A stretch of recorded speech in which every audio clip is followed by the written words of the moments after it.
kita dah terlewat 10 minit. Sebab saya memang timing memang ngam-ngam 1 jam untuk anda semua. So basically saya akan bahagikan sesi kepada 4 bahagian. Pertama sekali adalah saya nak tanya profil kita punya speaker ni. So sebab kalau tengok dekat dia punya profil tadi, dia ada experience dekat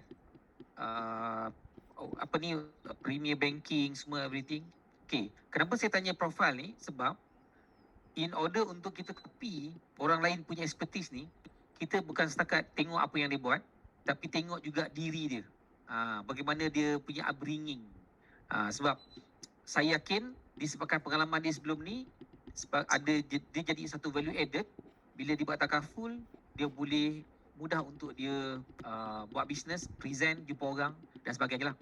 Okay, sesi yang kedua, poin kedua adalah bagaimana dia buat prospecting, sebab bila nak close case besar-besar ni ataupun yang melibatkan estate planning ni, mestilah orang-orang yang basically ada harta. So kalau tak ada harta, macam mana kita nak cerita pasal estate planning? Kalau katakanlah umur baru 23, 24 kan, harta pun tak ada, mak bapak lagi masih tanggung kan, lepas tu kita cerita pasal estate planning. So dia tak kena dengan objektif yang kita nak sampaikan. Jadi bagaimana beliau cari dia punya prospek lah, buat retargeting semua, everything. So sesi yang keempat nanti saya nak minta dia share dia punya sales idea. So saya dia macam mana beliau present, macam mana dia beliau open, macam mana dia present, macam mana beliau handle objection dan buat closing. Dan saya nak minta dia share script, dan mungkin kalau sempat kita buat role play sikit. So saya jadi prospek, speaker kita jadi dia punya agent lah. Jadi anda semua kena tengok betul-betul lah macam mana dia buat. Dan sesi keempat saya nak minta dia beliau untuk share macam mana dia orang follow up. Sebab kalau untuk kes yang besar-besar ni, saya punya pengalaman sendiri lah, jarang-jarang dapat close on the spot kan. Saya jarang-jarang. Dia mesti ada series of follow up, series of negotiation, series of handling objection, series of information yang kita nak put in. Semua tu ada dia punya additional skill ataupun info yang kebanyakan orang tak tahu. Dan bila kadang-kadang belajar dengan orang yang tahu pun, dia tak tahu apa nak tanya. Tapi saya jadi moderator ni, saya tahulah apa nak tanya. So jangan risau, you kena fokus betul-betul. Saya akan korek habis-habis, kita copy habis-habis kan. Mudah-mudahan tahun depan kita boleh buat lebih baik daripada dia, dan kita doakan dia buat lebih baik daripada dia sekarang. Okay, so saya serahkan kepada speaker kita, Sharifah. Terima kasih Cik Aziz. Dengar tak? Dengar. Clear. Dengar, okey. Dengar. Alhamdulillah, terima kasih atas jemputan untuk berkongsi ilmu. Tak pandai sangat, tapi ada sikit lah ilmu dalam estate planning. Sebab macam kita tahu, background Kak Sharifah memang estate planning. Saya buat estate planning dulu, and then baru join Takaful. So basically tadi dah tengok background, that's how my bringing up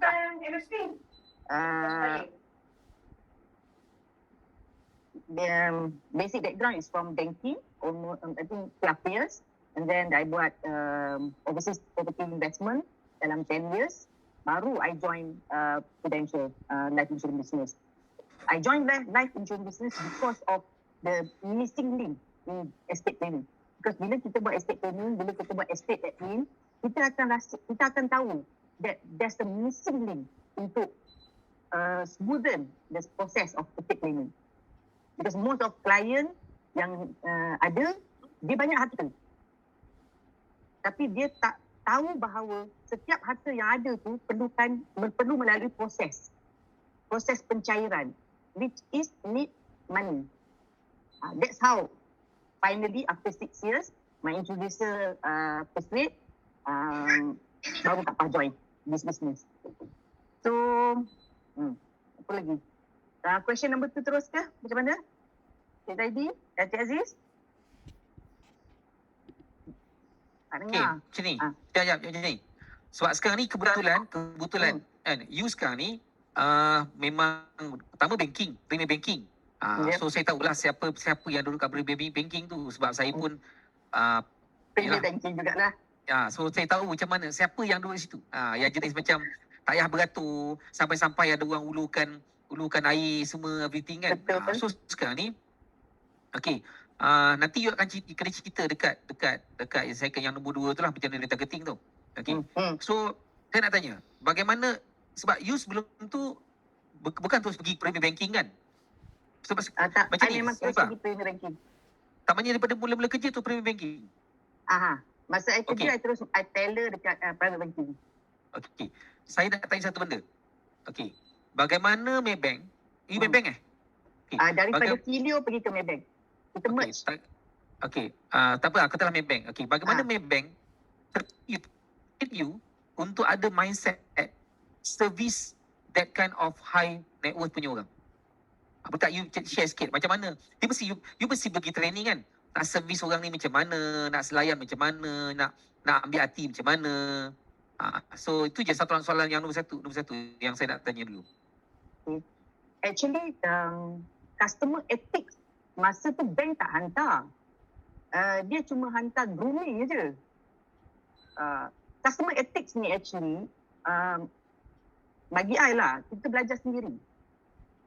In-house punya training ada. Memang bank akan hantar in-house. So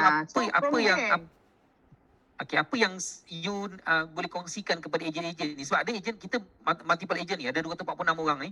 So kita ada macam-macam background, ada yang tak ada experience semua everything. Sebab dia tak payah, pada saya dia tak payah langgar semua benda tu. Kan? Sebab orang-orang yang hard net worth ni dia ada kadang-kadang dia ada jenis-jenis dia yang jenis macam particular semua everything. So boleh tak share sikit apa yang you punya advice on customer ethic ni? Mungkin 1-2 point ke? Normally, if high net worth client, they have their ego. And not necessarily their ego, they have knowledge. I selalu ingat itu.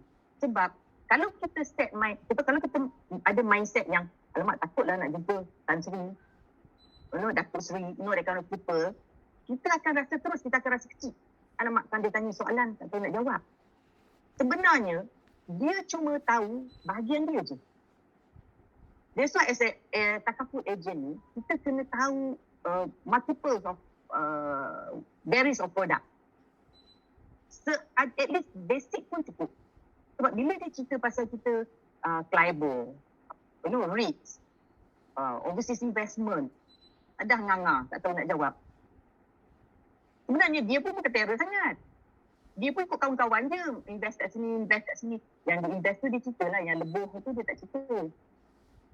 Kan?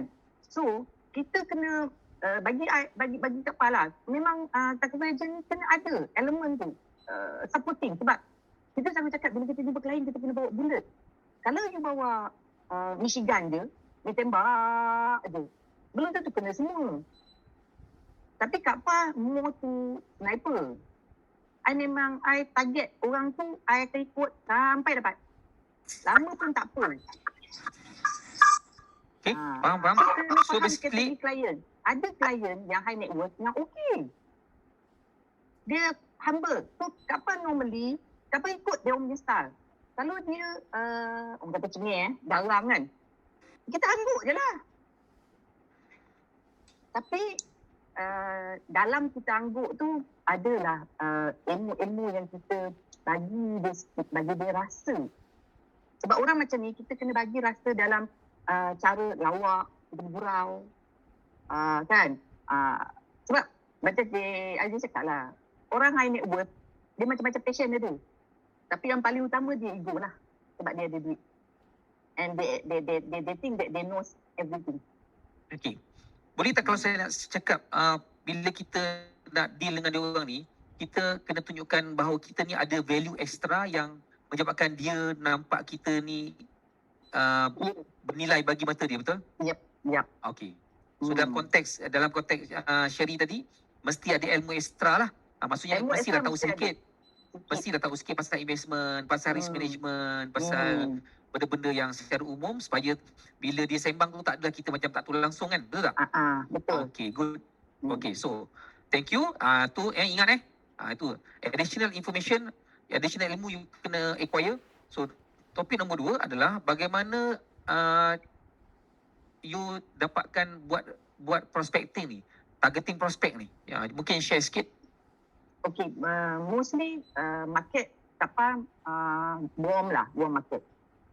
Client from previous previous company, and then more on referral. So that client akan refer dekat kawan-kawan dia. So sebab kapal memang target market memang high net worth. Kapal suka high net worth. Okay. So you macam refer tadi tu, basically you minta ke ataupun dia yang recommend? Ada yang diorang recommend, ada yang kita minta. But normally kalau kita minta tu susah sikit nak dapat. Tapi kita akan jumpa dia selalu. So di mulut tu sentiasa cakap kawan-kawan you yang mana perlukan khidmat estate planning, you know. Sebab you kumpul harta, definitely you tak boleh bawa begitu dulu. That is for sure. Kan? Okay. So macam mana nak transfer ke anak-anak? So maksudnya kita tak adalah minta secara formal.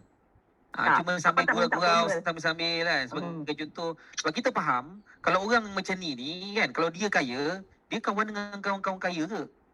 Ya. So tu maksudnya cara kita minta tu secara tak formal lah, santai-santai. Bang, takkan kau kawan-kawan kau semua yang kaya macam kau takkan tak buat benda ni kan? Okay, saya faham. Okay, clear Siapa belajar sesuatu? Kan, siapa belajar sesuatu? Cuba respon sikit. Ya, ada belajar. Tak, sesi soalan nanti sesi soalan nanti. Saya tahu you soalan. Saya tahu. Siapa belajar sesuatu tolong respon Okey. Tak apa, kalau ada soalan type je dulu dekat chat, nanti saya akan bacakan kalau sempat. Kalau tak sempat nanti saya akan mungkin deal balik dengan Kak Pah ni untuk dapatkan summary dan saya akan kita buat konten yang berbeza lah. Okey. So, tak payah banyak-banyak, kita ambil 1-2 je cukup. Sebab yang paling penting adalah yang ketiga ni, So, okey, saya punya pengalaman bila jumpa orang macam ni, bila ejen beritahu saya, kadang-kadang cabaran dia bukan masalah nak present. Masalah nak buka cerita tu, nak open. Kan? Dengar je orang ni banyak duit je dah gegar dah. Nak open tak tahu. So, kebanyakan kalau katakanlah orang tu memang dah ready nak dengar, senang je nak cerita. Tapi bila dia kita tak tahu lagi dia ni ready ke tak ready ke, macam nak buka cerita ni. Dia pun tak tahu kita punya intention. So sekarang ni boleh tak you share bagaimana you start open, apa story yang you bawa, lepas tu bagaimana you offer dia punya kita panggil bagi dia nampak dia punya tu macam mana you bagi nampak dia punya problem, sampaikanlah dia boleh okeylah you share dengan saya lah. Boleh ke? Share yang tu dan sampai ke closing punya stage lah. Okay. Normally sebab kapal punya market more to warm. So ada orang kata senang sikit lah nak bercerita. Then diorang pun tahu kita buat estate planning. Kapal buka bila buka point untuk jumpa klien, semua estate planning. Kapal tak pernah buka takapu.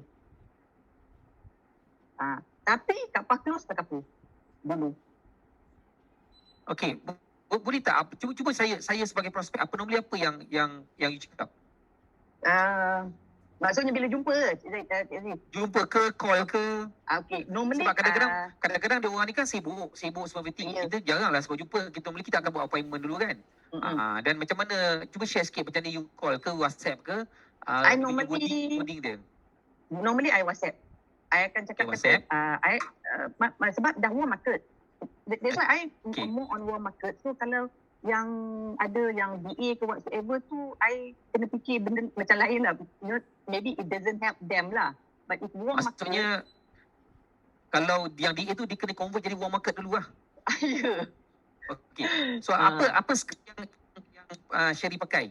Biasa kalau macam katakanlah saya ni, apa dia punya wording dia yang you pakai? Contoh macam bagi salam atau apa, macam mana nak bagi start salam, macam biasa bagi salam tu, whatever, how are you, that is common lah kan. Okey, Then lepas tu? maybe kita boleh, I tengok orang tu lah. Contoh kalau let's say dah berumur. My majority of my clients yang dah berumur 55 and above. That is my target market lah. Sebab normally this type of client dah stable income dan memang dah definitely ada punya asset. Then dia dah ada family. Then from there lah. Dah fikir nak transfer kepada successor lah. Ya, dia kena fikir. Tak, okey, So, maksud saya saya macam ni. kan Boleh tak cakap share apa wording yang you cakap dengan dia? Contoh kan, macam contohlah kata, Assalamualaikum, cik, saya, sebab dia kenal you kan. Okay, Assalamualaikum cik, apa khabar, sihat, penting. Cik, saya nak ingat nak jumpa sikit lah, nak share sikit pasal sekian-sekian. Cuba boleh tak ayat macam ni you pakai? Okey.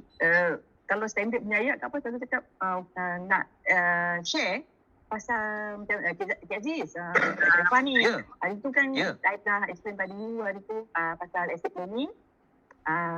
Next Friday free tak? 11 AM. I pergi explain kat you. It takes about 15 minutes je. Very Okay. fast. Okay. Something like that je. Okey, jap. Maksudnya kalau skrip macam tu, maksudnya you kata, ingat tak you saya pernah share pasal estate planning sebelum ni? So macam mana you share yang Okay. sebelum tu? Sebelum tu I akan hantar flyer. Okey, info. flyers. Sebab majority diorang busy macam Cik Aziz tahulah. Nak call diorang, nak cakap memang jangan harap. Kan? So, penggunaan Faham. cerita memang daripada WhatsApp. Okey, intro tu memang hantar flyers. Then daripada flyers, I akan follow up untuk appointment. Bagi umpan dululah. Yes, bagi mesti umpan. Okey, kan? dengar tu, bagi umpan. Untuk dia nak lepas jumpa tu? dengan kita. Then maybe kalau dah ada yang 2-3 kali hantar, dia ingat tak jawab-jawab pun, hantarlah apa yang situasi sekarang, isu sekarang.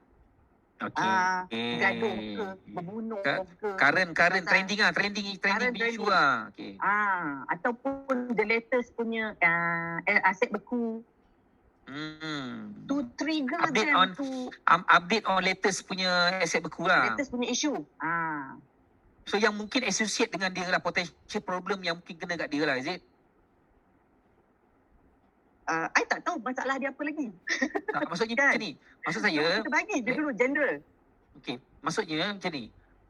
Kita macam you cakap tadi, kita tahu dia orang 55 above ni pertama stable income, dia dah ada asset, dia ada family, Betul. dia sebenarnya pun nak pergi ke successor dah. Dan kebanyakannya isu-isu trending yang harta beku ni because of orang-orang yang macam dia tapi tak buat preparation on the planning. Betul. Jadi maksudnya you trigger benda tu kat dia supaya cik ada banyak macam ni. So kalau katakanlah cik tak buat proper, berpotensi jadi macam ni. Macam tu ke ayat dia? Macam tu ke basically dia punya point dia? Sometimes saya akan kata, would you want your future estate to be in this coastal Statistik. asset? Into this statistic something like that. Okay, maksudnya tu disturbing question ya? Yep. Maksudnya macam ni, maksudnya cik nak ke which one, apa ni, cik nak ke harta cik ni akan jadi sebahagian daripada statistik harta beku ni. So kalau tak nak, so saya nak minta appointment untuk what? Untuk explain further how to avoid. Okay. So now, itu nak appointment, nak open. So now dah jumpa, nak present pula. Okay. Normally, I akan present basic punya presentation lah pasal estate planning.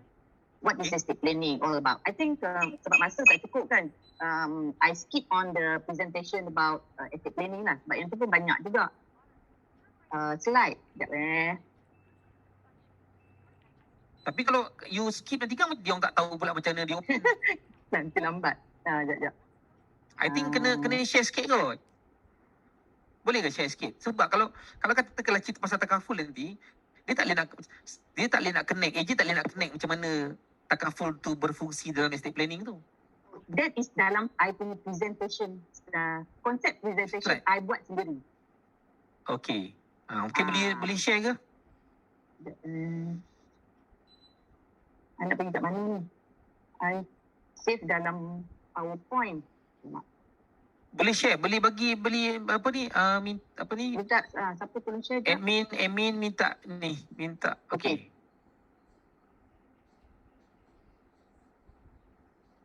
Tapi I tak boleh control ni kan. Okay, next. Okay. So, basically, I akan cerita from the beginning.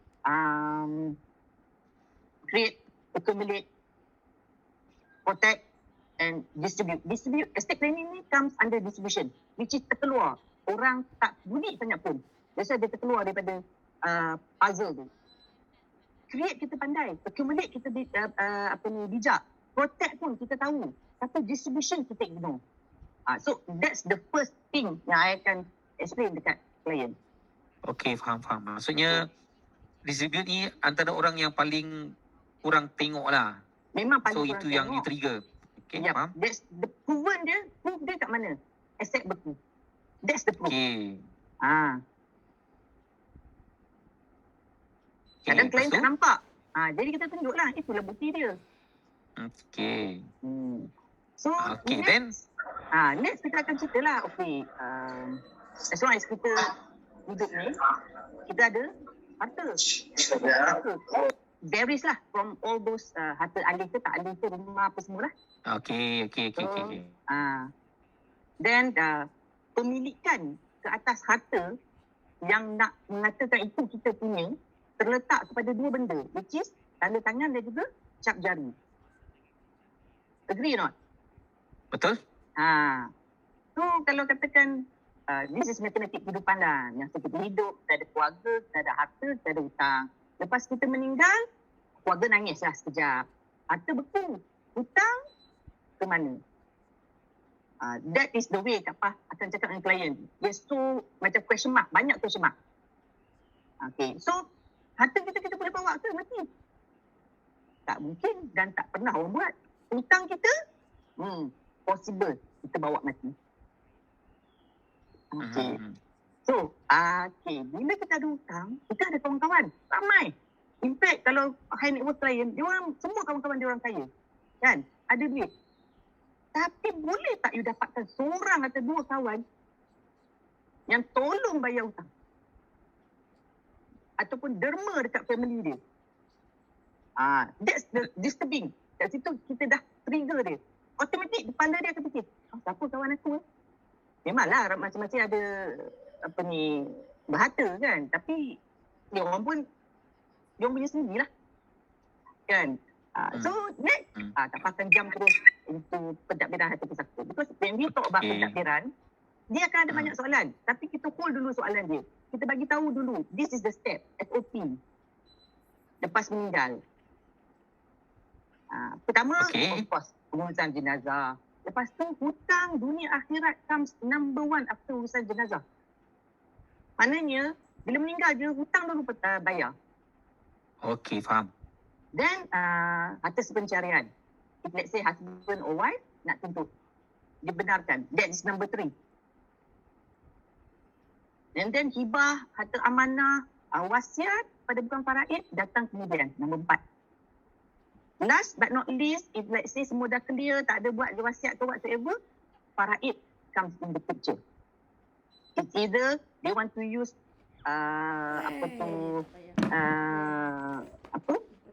takharuj. Takharuj ke? Untuk keluar daripada faraid, maknanya panggil semua. Okey, setuju tak? Okay, kalau ikutkan faraid, sekian-sekian bahagian. Okay, sekarang ni nak ikut faraid ke ataupun nak keluar daripada faraid ikut pembahagian secara muafakat. Okay. So taharuj comes first after taharuj comes first, then only muafakat. Tak ada taharuj, tak ada muafakat. Kena ikut urutan dari segi agama lah kan. Kita tak boleh langgar je. Sebab banyak orang silap dia kata faraid ujung sekali. Salah tu sebenarnya. Bukan faraid ujung sekali. Faraid pertama sekali, lepas tu nak pergi simpang mana? Nak simpang faraid ke nak simpang taharuj? Kalau simpang taharuj, then baru pergi muafakat. Kalau faraid lah. Okay. So, bila kita cerita pasal pentadbiran pusaka ni, orang selalu kata kritikal. Macam mana nak tahu kritikal ke tak? Inilah bukti dia. 70 bilion. Actually, it's more than that now. Then ada lebih 1 juta grant nama orang meninggal, orang mati. So makan masa bertahun. Ada yang tak ada tahun pun, tak 20 tahun, 30 tahun pun. Cuba tanya tengok makcik-makcik, atuk-atuk nenek dulu kat kampung. Ada lagi banyak kes yang tak berkesudahan. Yang So, tak dapat maksudnya- memberi manfaat pada next generation. Maksudnya orang tu dah meninggal lama, Mm-mm. harta dah orang lain duduk semua dah bagi-bagi, Ya. tapi Hmm. pendidikan masih lagi si mati. Ya, pendidikan masih lagi semati. Tak sempurna hak milik tu. Yalah, maksudnya kalau macam kita nak carakan untuk buat loan ke, nak Tak transfer lepas ke, semua tak boleh. Tak boleh. Kena Betul? selesai dulu urusan pusaka. Okey. So, ni contohlah kita tunjuk kat klien. Itu kisah-kisah yang berlaku kan. Daripada ini 2011 sampai 2016. Actually, sekarang as of now, Kak check dalam sistem, dalam internet lah. It's actually 100 billion. Dah cecah 100 bilion Yeah. Next slide lah. Uff. September. Dah 100 billion. Actually 100 billion ni I think it's more than that. Tak ada orang pun boleh bagi tahu berapa exact amount. Ini just dia buat kira-kira macam tu je. Sebab benda tu semua bukan dekat Amanah Raya. It's scattered everywhere. Kan? Yalah. Dekat ETF ada, dekat pejabat tanah ada, kan? Tapi orang kita faham, semua Amanah Raya, semua Amanah Raya. Bukan kat Amanah Raya pun semua. Proses pentadbiran tu yang Amanah Raya buat. Amanah Raya tak hold benda-benda ni semua. Selagi tak orang kata tak dibuat tuntutan proses pentadbiran. Maksudnya harta tu masih lagi di tempat harta tu disimpan, selagi dia tidak diexecutekan untuk proses Proses perbahagian. pentadbiran. Ya. Pentadbiran. Jadi kena faham, bukan Amanah Raya yang pegang semua. Okey. So contoh 500 juta wang pusaka tunggu dituntut. Dah diuruskan tapi tak tuntut. Oh, ni satu hal pula Ni pun satu hal. Dah urus tak tuntut pula. Tu tak tahu Yang tadi tak terus. dituntut. Tak ada beku terus, tak buat langsung. Tak buat pentadbiran langsung. Okey. Okey. So, punca lewat agih atau pusaka ni normally. Tak ada perancangan lah, masih duduk relax lah, cool, tak apalah. Nanti pandailah anak-anak waris-waris aku uruskan. That is normal punya mindset and sort of excuse lah, I would say. So Kak Pah kalau jumpa klien macam tu, memang Kak Pah pantam je. Mana kau tahu anak kau pandai? Kau pun tak pandai? Tak. Kalau kau tak berbaca cerdik, anak kau lagi 2 kali tak cerdik. Lama. Boleh macam tu. Kak Pah memang friendly klien, tapi kena bersahaja. High net worth klien ni, dia macam Cik Aziz cakap lah, dia memang ego. Tapi ada cara nak orang kata nak ada bagi dia. Ni ada ayat penunduk dia, ada. Ada. Kena belajar. So, lepas tu terlalu sopan santun, alang malulah nak claim, malulah nak urus, nanti kan abang kata aku ni nak bolok kereta. Lepas tu nak harapkan orang lain lah, tak apalah. Aziz buatlah, kita relax lah, dia anak sulung, biarlah dia buat benda dia. Nantilah tak apa, nanti kemudian. Dan yang paling utama yang orang hold urusan pusaka sebab apa? Tak ada pengetahuan dan kepakaran. That's why they need someone or another body to administrate for them. Okay. Basically tak ada ilmu lah. Okay. Tak ada ilmu. So, lepas kita cerita pasal pentadbiran, kita kena terus zoom dekat dia. Okey, Cik Aziz, siapa Cik Aziz punya waris faraid? Tahu tak?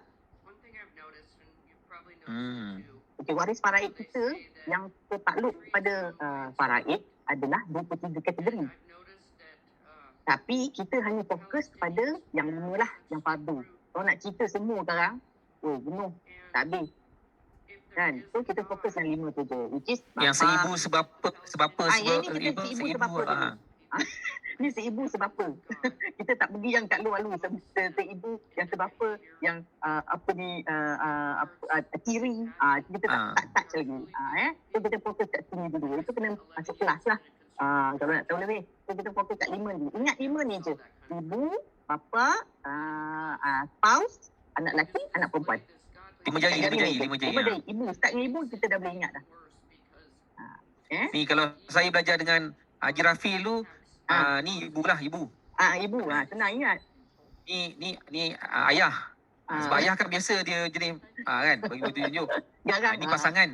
Ni pasangan. Jangan tanya dia kenapa ni pasangan. Ni anak lelaki dan anak perempuan lah. Betul. Itu then kita akan pergi pada contoh lah. Kita nak bagi orang kata sekali lalu kita tengok Mat, minta maaf lah siapa yang nama Mat kat sini kan. Mat meninggal, tinggalkan harta rumah, kereta, akaun bank, and then hutang dia sekian-sekian. So kalau katakan Mat ada ibu, bapa, isteri, anak lelaki dan anak perempuan, saudara lelaki dan perempuan dia dapat tak bahagian faraid? Saudara tak dapat lah. Tak dapat. Sebab bapa dan anak lelaki adalah Stopper. Kita panggil stopper. Next. Okay. So kita bagi contoh bapa. Bila bapa tak ada atau bapa tak ada, anak lelaki tak ada. Sekejap, patah balik. Okey, bapa tak ada, anak lelaki tak ada. Saudara lelaki dan perempuan dapat ke tak? Berapa tadi? Saudara lelaki boleh dapat? Lelaki dan perempuan. Adik-beradik lah. Adik-beradik lelaki dan adik-beradik perempuan dapat ke tak? Bahagian. Adik-beradik lelaki kepada si mati lah. Mat dia lah. tak dapat rasanya. Tak dapat. Sebab, pakcik dapat, adik-beradik pakcik. lelaki dan perempuan dapat. Oh, adik-beradik lelaki dan perempuan. Okey, dapat. Ya. Dapat. Sebab bapa dan anak lelaki adalah stopper. Dah tak ada. So, dia orang lah. tak ada. Next of kin. Player kedua. Okay, so next. Kita tengok dari segi amount lah. Bagi nampak sikit. Lalu kita akan bagi pecahan. Tu orang tak nampak clear. Bila bagi amount tu dia mata dia bersortik dia buka. So kita tengok bagi contoh orang kata pemudah amount tu senang kan 2.4 million. So kalau kata ibu bahagian bapa bahagian isteri, 5 anak lelaki dan anak perempuan kita panggil asobah, which is lebihan. Bahagian ibu bapa dan isteri dah bagi dah, dan lebihan daripada 2.4 juta tolak yang bahagian mak ayah dan isteri tu, 1.3 tu adalah bahagian anak-anak, anak lelaki dan anak perempuan, 2:1. Lelaki dapat 2 bahagian, perempuan dapat 1 bahagian. So setiap anak lelaki akan dapat 200,000, anak perempuan akan dapat 100,000. Okay. Okay. So kita tengok Mat lagi. Mat ni tinggalkan semua harta pusaka ni. Lepas tu waris-waris dia yang tadi itulah dapat bahagian. Anak lelaki, anak perempuan, bapa apa semua. So nak mencairkan pusaka Mat ni, dia perlu ada kunci. Next. Kunci untuk mencairkan. Apa kunci tu? Pengganti kepada cap jari dan tanda tangan kita adalah surat kuasa. Okey. So kalau katakanlah urusan Mat ni tak diuruskan dengan segera, ibu pula meninggal. So bahagian ibu akan pergi kepada saudara lelaki dan saudara perempuan. Macam kes apa? Kes Allahyarham Abang. Okay. So bila bicara pasal pendapatan pusaka, harta pusaka dah ada. Faraid ataupun wasiat dah menunggu pembahagian. Wasi pentadbir pun dah ready, kita dah lantik. Yang tak ada cuma kunci nak start kita nak jalan. Which is done of probate kalau ada wasiat, letter of admin kalau tak ada wasiat. Okay, this is proses macam manalah. We just go through amanah raya untuk harta below 600,000, harta alif 600,000, and then kalau pergi dekat pejabat pusaka kecil dekat JKPPG, pejabat tanah, bukan kita pergi dekat pejabat tanah tau, kita pergi dekat pejabat pusaka di pejabat tanah. Nanti kalau pergi pejabat tanah heran pula. Dia ada bahagian pejabat pusaka. And then kalau katakan lebih pada 2 juta, actually any amount kalau kita nak gunakan High Court punya letter of admin. Servis. bayar je lah lebih. Itu je. Kena bayar. Dan cepat. Dan cepat. So basically macam ni lah. So kalau berwasiat, cepatlah speed dia punya, speed up tu. Proses tu untuk nak cairkan lepas tu. Okay, next. Okay. So bila dah tahu dah mana nak pergi, sekarang apa nak buat dulu? So kita tengoklah pusaka apa yang kita tinggal. Kita boleh pergi mahkamah tinggi, kita boleh pergi mahkamah syariah. Masa bila kita nak dapatkan sijil faraid? Boleh ke kita pergi kat Mana Raya? Sebab kita cuma perlu dapatkan satu surat kuasa daripada tempat ni semua. Kita tak boleh pergi semua tempat. Okey, faham? Okey, so. Okey, katakanlah sekarang ni surat kuasa dah dapat. Okey. Okey, daripada mana? Kena tengok pusaka dia. Katakanlah pejabat pusaka kecil. Okey. So tunggu tarikh bicara. Bila dah dapat bila dah dapat surat kuasa, next siapa pentadbir tu? Dalam surat kuasa tu ada pelantikan pentadbir. Siapa pentadbir? Okey, faham. Betul. Katalah Cik Aziz wakil anak sulung.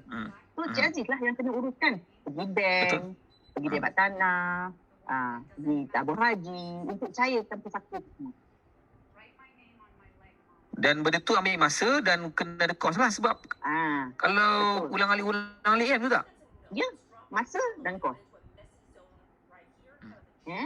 So dekat mana yang missing link tu? Cuba mungkin kita boleh masuk kot. Belum lagi. Belum lagi. Okey. That's why cakap ini presentation ni lama sebab ada slide untuk kita bagi faham apa itu estate planning. So cepatkan. Okey, faham. Teruskan. I think majority agent ataupun ni dah faham apa itu estate planning. Tak sabar. Okay, next. Okay, cost macam kita tahulah. Ada macam Aziz cakap tadi. Semua ni cost. Siapa nak keluar? Nanti kita tengok. Okay, so next. Okay, dari mana nak dapatkan? Macam Cik Aziz cakap tadi lah. Mana missing link tu? Kan? Okay, nak urus pusaka kena ada duit. So, tak bank ke? Dah beku. Saham? Dah beku. Cash bawah tilam. Ada tu orang simpan cash bawah tilam. Bagi alamat, siapa nak pergi? Pergi rumah dia. Simpan cash bawah tilam. Atau jual harta. Macam mana nak jual? Harta dah beku. Takaful. Okay. So, dalam wasiat pentadbiran ni ada dua lah, pentadbiran dengan penagihan. Ini kapas skip lah Sebab kapan nak bagi semua tengok macam mana kapas kompreskan benda ni, kapas simplify kan supaya jadi satu konsep planning, konsep presentation yang senang. Semua orang tak payahlah kata nak fikir teruk-teruk, apa dah bagi dah ilmu kat dalam tu. Okay. This is basically on the wasiat. It's the only document that speaks for us lah. Okay, I think kita boleh skip lah benda-benda ni semua, dokumen-dokumen ni semua. I think kita skip sebab tak ada masa. Betul. Kapan nak Cik Aziz jadi kapan punya prospek lah. Boleh. Okay, so next slide. Yang lagi satu.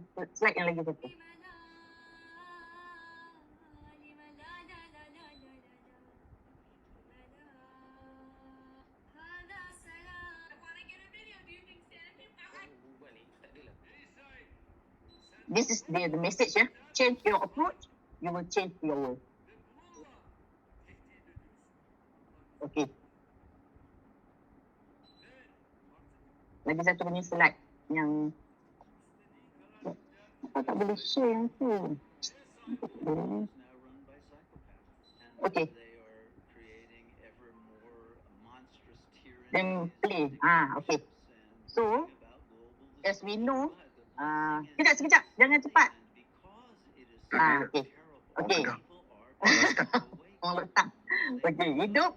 Kita, penentu hak milik kita, macam tu, apa cerita tadi, iscap jari dengan tanda tangan.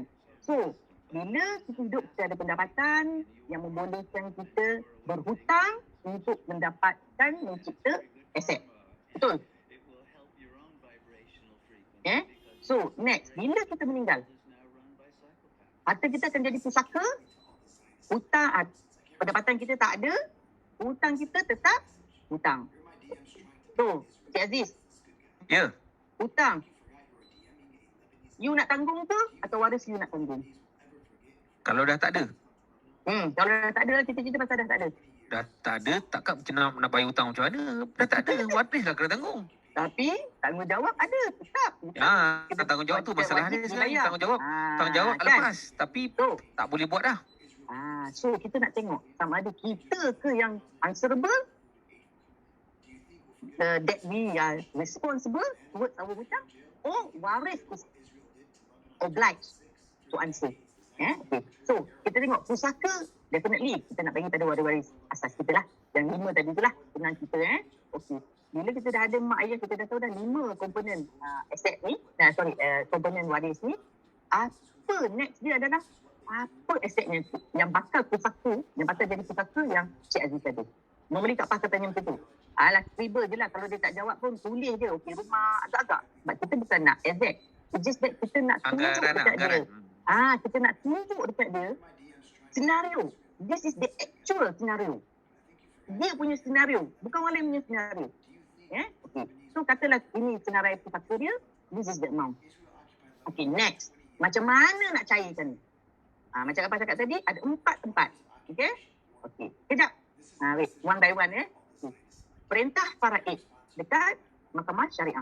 Mahkamah Syariah ada 2. Mahkamah tinggi, syariah tinggi dengan rendah. So, dia tinggi untuk 300,000 ke atas punya amount, bawah rendah 300,000 ke bawah punya amount. Cik Aziz, since you ada EPF yang banyak Kak Pak Estrik tu boleh dicairkan menggunakan perintah faraid. Sekarang dia tak panggil CJ faraid, dia panggil perintah faraid. So, EPF boleh, kereta motor, JPJ, and then barang kemas, tabung haji. Katakanlah EPF tak ada penama, then kita boleh go through perintah faraid. So, EPF is 1 million, Mahkamah Tinggi Syariah lah kita pergi, betul? Berapa Mahkamah Tinggi Syariah ada dekat setiap negeri? Tak banyak. Biasanya dekat kita panggil dekat ibu negeri lah biasanya. Okey, maknanya ataupun bandar-bandar besar, ialah bandar lah. Setiap negeri ada satu saja Mahkamah Tinggi Syariah. So, kalau katakan Cik Aziz duduk dekat Ijuk, Selangor Mahkamah Tinggi kat mana? Mahkamah Tinggi Syariah. Shah Alam. Dekat Shah Alam ke masjid tu. Dekat masjid tu. So, susah ke senang waris kita nak datang untuk dapatkan perintah faraid ni? Perintah faraid ni bukan dapat on the spot.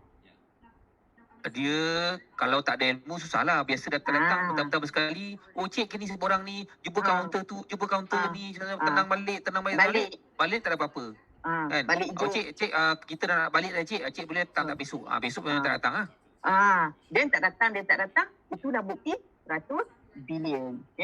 Okay, next, kita boleh pergi surat kuasa dekat, boleh dapatkan surat kuasa dekat Amanah Raya untuk harta alih 600,000 ke bawah.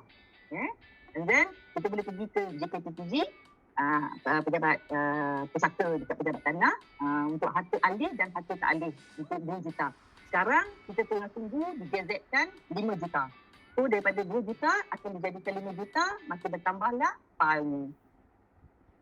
So, lepas tu kita akan pergi ke surat kuasa mahkamah ataupun probate dekat mahkamah tinggi untuk any amount harta alih atau tak alih. So sekarang macam cakap tadi lah, tak tahu isi borang. So tak tahu isi borang kena upah orang. So upah dalam 300 ke 1,000. Okey. Then surat kuasa dekat Amanah Raya sama, kena isi borang. Tak ada tempat yang tak isi borang. Bukan datang bawa CJ mati je, tak, kena isi borang. So, kalau tak tahu isi borang, upah orang atau lawyer 1,000 ke 3,000. Kos tu. Kos upah. So, that's kalau katakanlah kita kena pergi ke surat kuasa kena minta dekat JKTTG, which is macam kes sekarang ni, 3 juta lebih, kita pergi ke JKTTG lah. So, kalau tak ada tak ada ilmu, isi borang, dah lah isi borang sekarang online tau. Dah tak ada offline. Yang offline tu, nak kena bawa borang tu semua, print out, pergi Putrajaya Sumpah, then baru pergi ke pejabat pusaka untuk submit. Untuk tunggu hearing. So, upah dalam 3,000 ke 10,000. Ini termasuk upah runner, macam Kak Pa buat, dengan lawyer lah. Then, kalau katakan surat kuasa atau probate dekat mahkamah tinggi, untuk harta alih dengan tak alih, upah lagi mahal lah. Sebab, Cik Aziz tahu isi affidavit? Tak pernah. Pernah dengar? Pernah dengar tapi tak pernah uh, tak pernah tengok pun benda tu. Kalau petition petition untuk JKPTG ni pernah sebab saya pernah buat untuk arwah bapak saya. Okey, ada pengalaman. Tapi tu sebab harta dia bawah 2 juta. Tapi okey. kalau So, kebanyakan macam kalau kita tengok profil yang Sharifah cakap tadi daripada awal, Premier Banking punya ni, so basically takkan 2 juta aset dia, Yalah, rumah beratus betul. juta. So basically dia mesti kena pergi mahkamah tinggi ni. Mahkamah tinggi. So, affidavit tak ada orang boleh buat kecuali lawyer. So, upah lawyer untuk dapatkan letter of admin, kalau tak ada wasiat, 7,000 plus 3,000, and then untuk distribution order another 10,000. So total dalam 20,000. Yang itu baru buka file. Lawyer punya fee based on seniority. Lagi lama dia, lagi tinggi dia punya fee. Okay. So, tengok pula jangka masa. Perintah faraid jangka masa sebulan ke 2 bulan. Alhamdulillah dia tak ada fee. Okey, surat kuasa dekat Amanah Raya, fee dalam 5% to 1%. Kena tengok dia punya berapa dah. Dia makin banyak pesaka kita, dia akan lagi rendah dia punya fee. So, jangka masa 4 bulan, 6 bulan, setahun. Surat kuasa dekat JKPTG, fee dia 0.2%. Still ada fee. Jangka masa 6 bulan ke setahun. Obviously, lawyer dengan trustee mahal lagi lah. So, plus minus dalam 150,000. Dalam jangka masa 4 bulan ke 6 bulan. So, jangan tick lagi Sekejap. Okey, Cik Aziz. Ya. Semua tempat untuk mendapatkan surat kuasa ni, Tapah dah cerita kan? Betul. Tapi ada satu benda, instrumen yang Cik Aziz bakal tinggalkan kepada waris Cik Aziz yang tak perlukan surat kuasa daripada 4 tempat ni. Okey. Which is klik takaful. Okey. Takaful perlukan apa Cik Aziz? Untuk cairkan Mati je lah. Cik mati berapa hari Cik Aziz? Saya mati same day 2-3 hari dapat. Okey. Selalunya 1 hari dah boleh dapat. So, siapa isi borang Cik Aziz? Jadi macam mana? Siapa isi borang? Borang kan isi. Ejen lah isi. Okey. Ejen charge berapa? Ejen dapat komisen nak charge apa lagi? Prudential charge tak Cik Aziz? Mana charge? Dia orang bayar lambat lagi, dia kena bayar 10%. Okey. Klik 0%. So Cik Aziz, if given a choice, you dah tengok bakal pusaka yang you akan transfer kepada next of kin you. Looking at this scenario, semua macam masa sebulan, 2 bulan, 4 bulan, 6 bulan, setahun, you know, and the cost involved, the fee involved, which one you prefer or you rasa paling senang, paling cepat and effective untuk you tinggalkan pada waris tu? Tak kaful lah. Ya, takaful. In fact, this small takaful, dia tengok ada penipu je dekat situ. Dia dekat itu. Kan?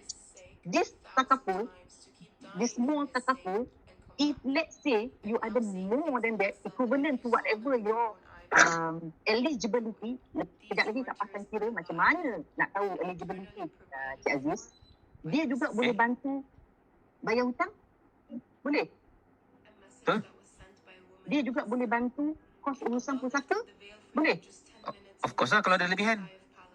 Dan dia juga boleh bantu set up pendapatan yang you tinggalkan, yang tak ada, yang you tak tinggalkan sebab kita dah meninggal, tak ada pendapatan. Tapi kita boleh tinggalkan dalam bentuk pendapatan ni, penggantian pendapatan untuk family kita punya kelestarian hidup. So basically ada 3 lah. Pertama hutang, kedua settlekan kos admin, ketiga ganti income lah. So rasa-rasa family you boleh enjoy the journey as if that you ada sebelah tak? Even though you dah tak ada lah kat situ in physical. Yalah kan. Kita orang tak boleh ganti. So orang tak boleh ganti, kita boleh ganti. Kan? So at least since I'm here, I'm closing lah. Since I'm here in front of you, with this knowledge that I've already told you, this is the thing that we have to go through. Jadi, why not we go further for this Takaful punya element? Since you kata better, Okay. betul tak? Okay. Jap. Stop. Ah. Okay. Kawan-kawan, dengar ni Ini nama dia ayat closing. Since I'm here in front of you, selepas you dah tahu semua kos-kos yang akan dikenakan kepada you punya aset, so why don't saya suggest untuk go further. Okay. Tu adalah ayat closing dia.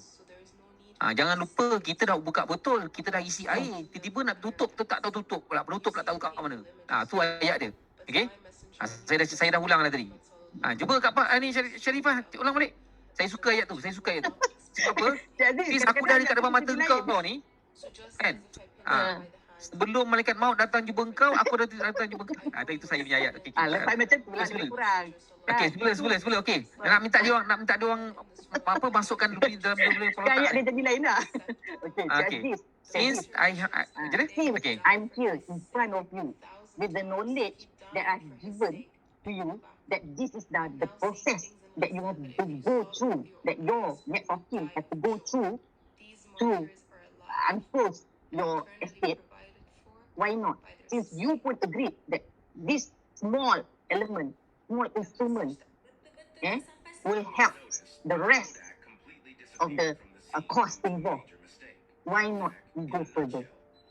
Before that, I need to check your eligibility. Okay. Because bukan semua orang boleh apply cakap tu. So, kita macam jual mahal sikit Mesti. Tu taktik dia. Taktik I. Itu memang taktik I. So, maksudnya dah bagi. So, dia dah excited ni everything. Sabar. Tak semua orang layak. Okay, faham. So, I kena check dulu your eligibility. You don't mind your yearly income berapa. Sebab, Takaful pun dia bukan bagi Sukati dia nak bagi berapa pun. Dia pun tak boleh minta Sukati dia. Macam I pun, I nak juga 10 million. Tapi, I tak eligible. So, you need to check your eligibility. So, your income, I assume 1 million per year? No, your eligibility is 10 million. You pernah dengar maksudnya kita tak ada jam itu tanya dia straight berapa income cik lah, tapi kita just assume. Let's say kalau katalah you punya katalah you punya income 1 million, so you eligible for 10 times of you punya annual income, which is 10 million.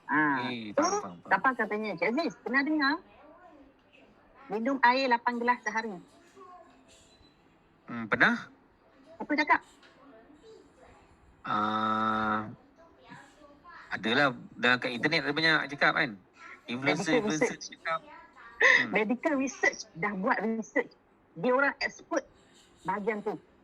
Badan kita perlukan 8 gelas air kosong sehari. Sama juga macam Takaful. Kak Pah, geng Takaful dah buat research. That is your eligibility that you need for you. So 10 million is your cost. Maksudnya based on research kan. So nanti kan dia tanya mana kau dapat. Maksudnya macam mana kenapa 10 juta pula? Apa you punya justification? Okay. So based on research Tapi saya boleh tunjukkan tau. Saya boleh tunjukkan kira-kira kalau nak. Tapi tak dia sebab bukan sesi saya kan. Kalau nak tunjuk saya kira-kira, saya boleh tunjukkan bukti kenapa 10%. Kenapa 10 times income. Saya tunjukkan by calculation. Tapi bukan sesi sekarang lah. Sekarang nantilah kita ada follow up. Tunggu kelas lain. Saya tunjukkan. So that's how. Okay, if let's say macam tadi kita dah tengok Cik Aziz ada 25,000. So 10 million minus 25,000, you still entitled. Cuba dapat ayat tak apa. You still entitled. Tadi your eligibility. So maknanya 100,000 1 juta. 10 juta. 10 juta you punya eligibility. Tolak 25,000 je you ada.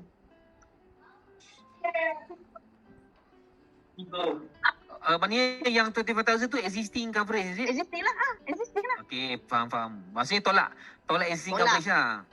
Sebab So, ini untuk mengelakkan alasan orang kata, oh saya dah ada lah. ya betul. So kita pancung siap-siap dia punya objection lah. Okey, faham.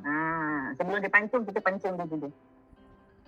Itulah saya nampak you tadi, cara you present tadi, saya rasa dia tidak memberi ruang untuk orang tu bagi objection. So dia funneling dia tu betul yes, okey, sampailah ujung. Sampailah, since I'm here, so why not dengan ilmu yang saya dah bagi you tadi, dengan pemahaman yang dah ada ni, so why don't we go further? Sebelum tu, kita check dulu eligibility. Sebab tak semua orang boleh buat ni. Kan Betul. ada orang nak buat, merayu-rayu nak buat, tapi tak boleh buat. So sekarang ni saya nampak you ada 1 million, saya assume you punya income 1 million per month. So 1 million per year. So annual 10 times your annual income 10 million. So dengan melihat you punya existing coverage, you still lagi entitled about 9 million coverage. 9.975 million. 9 yes. So since kita ada Takaku, one of our plan, masuk je lah kan. So baru masuk ke produk lah. Baru masuk. Bukan baru masuk ke produk, baru masuk ke agency. Agency. Sebab kebetulan kan kita warisan plus kan sampai 3 tahun. So kita cakap je lah, okay, since the offer for warisan plus until 31st December. So don't take 31st December lah, apa ni, Cik Aziz. 25 orang nak ini kan, nanti tak sempat pula nak dapat approval. Why not? Okay. Kan? Kita proceed now. Okay. Apa Faham. beza? Ini last tak apa aku tanya soalan. Apa beza MyV 2022 dengan MyV 2023? Beza tahun je lah. Beza harga. Kalau maksudnya harga okey. 2020 beza Harga mahal. Sama macam premium kita. So maksudnya beza kereta lama beza murah lah sikit, kita baru mahal. Kereta sama je kan? MyV sama kan? je. Dia buat keluaran baru, of course lah, harga naik. So, itu kat pas tu bagi klien ponder lah, on the agency. Betul. Tapi memang betul pun. Memang betul. Kalau every time produk baru keluar, dia tukar kita punya sistem kan, mobility update, mesti harga lain ni. Kan? So, that's it. Can I have your IC? Okey lah. Kan? Sebab saya fikir satu benda je, kan? Kalau tiba-tiba malaikat maut ketuk pintu rumah, kan? Dia tak salah rumahnya, Cik Aziz, pernah dengar orang cakap, tomorrow never die? Pernah dengar James dah? James Bond. Itu James Bond cakap. Tapi Allah, the Almighty kata, you never know whether tomorrow you will live or die. Betul. Okey, thank you. Dia dah cover sekali nombor 4. Nombor 4. Okey, sekejap. Boleh tak nombor 4 dalam 2 minit? Nombor 4 2 minit. Ya, okey. Closing tadi dah settle. Nombor 4 minit. Okey, macam mana follow up? Sebab kadang-kadang bukan nak tu lah. Nanti dulu saya nak fikir dulu lah. Nak tanya bini lah. Nak tanya, nak check saya punya accountant lah. Nak tanya tu, nak tanya ni kan. So apa, macam mana you follow up? Adakah you memang bagi peluang untuk dia, okey tak apalah, balik fikir dulu everything selepas you dah try attempt 3 kali 4 kali. Macam mana tak follow up pula?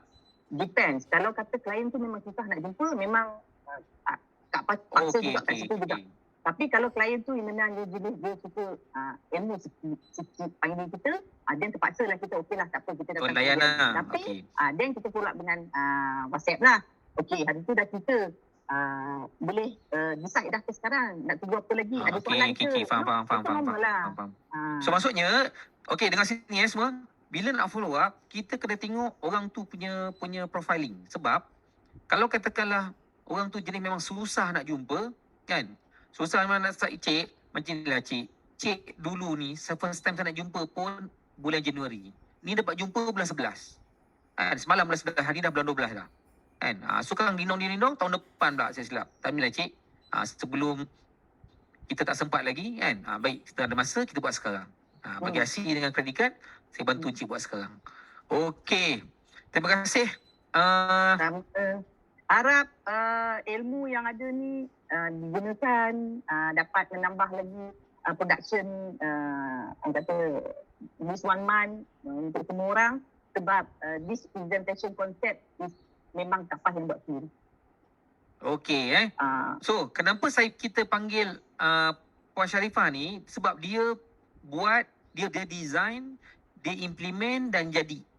Bukan dia ambil daripada orang, dia buat, tak ada. Dia memang jadi, ada result. Jadi, terima kasih banyak-banyak kan Puan Sharifah sebab kita hari ni pun hari Jumaat, kita pergi masjid semua meeting kan. okay, Dia sibuk-sibuk sama. menjaga orang. Dalam surah Jumaat dia kata kalau dengar azan suruh pergi masjid, tinggalkan jual Ha. beli. Jadi kita kena cepat-cepat tinggalkan jual beli. Okay. Okey, terima kasih kepada semua yang hadir kan. InsyaAllah kita akan banyak lagi buat program-program macam ni. Siapa yang rasa bermanfaat sesi kali ni tolong komen satu. Tengok